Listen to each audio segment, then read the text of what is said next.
Say before this, I just saw a video someone put together of two interviews of you, and they're yeah. like talking to each other. Oh, It's yeah. like Dr. Jordan Peterson versus Peter Jordanson. Oh, yes, Have you seen yes, that? Yes, I know about that. Absolutely hilarious. I laughed my head off. It was so well, funny. There's no shortage of comical material being generated about me online.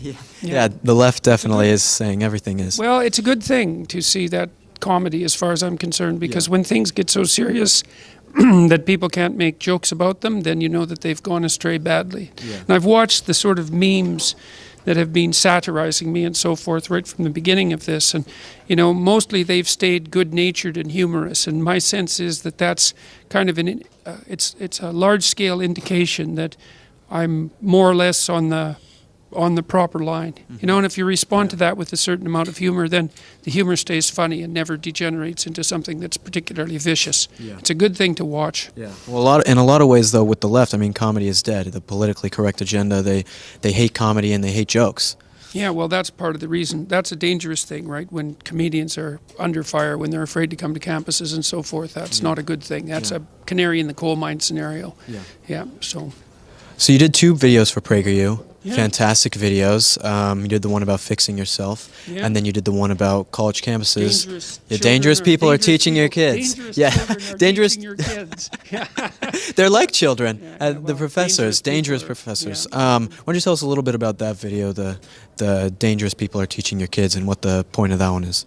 Well, look, when people come to university, they're at a formative time in their life, and it isn't all that useful to teach people to break everything down into pieces before they've built anything up at all, and to bring students to a university and to subject them to a decimation of what little structure they might already have. To me, it doesn't do them any favors psychologically.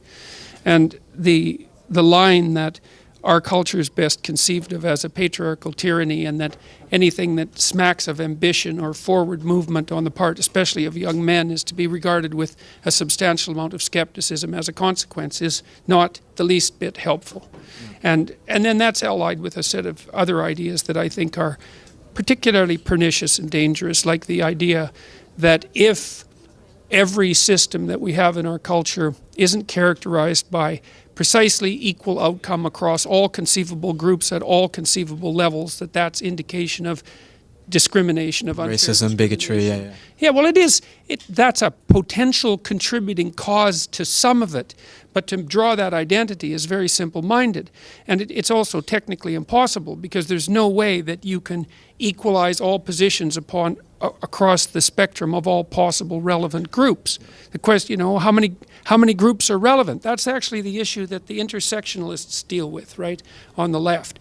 You can keep breaking it down into so many different categories of someone, right? Well, you can keep breaking it down until what you're essentially left with is the individual, right? And so I think that the radical leftists have already discovered their own Achilles heel with intersectionality. They just haven't figured that out yet.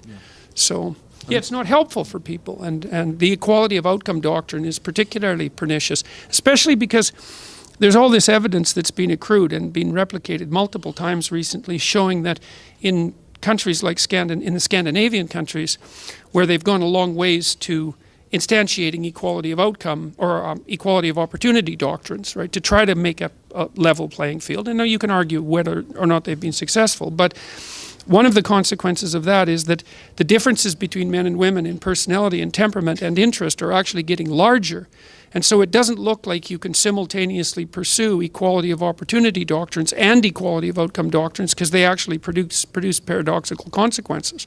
And this is a serious issue, and it's something that people are going to have to deal with ideologically and practically very soon. So let me ask you another serious issue. Final question. They did a survey, and my generation, the millennial generation, is the loneliest generation. I don't know if you heard about that, but all of us are, I guess, are pretty lonely. How do we fix that epidemic? Well, I'd say it's time to find some friends, likely. Well, it's hard to say, because I'd have to look at the survey to see whether or not it's validly, like if it was validly conducted. But I would think that part of it is likely the intermediation of phone technology and so forth in the social environment, and because these are massively complicated technologies, and I've kind of watched my young nieces in particular struggle with using phone technology, and the the complicated social milieu that they find themselves in. So they're doing a lot of interacting with people, but they're not.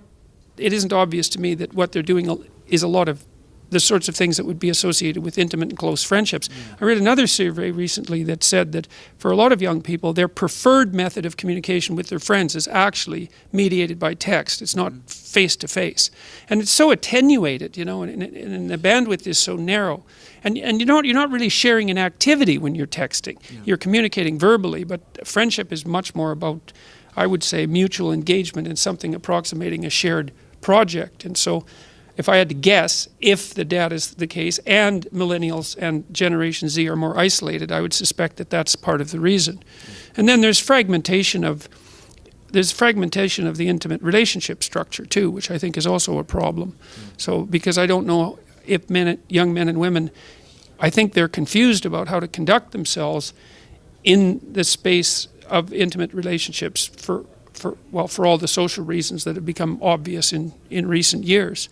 So if I had to guess, that would be what I would guess. Yeah.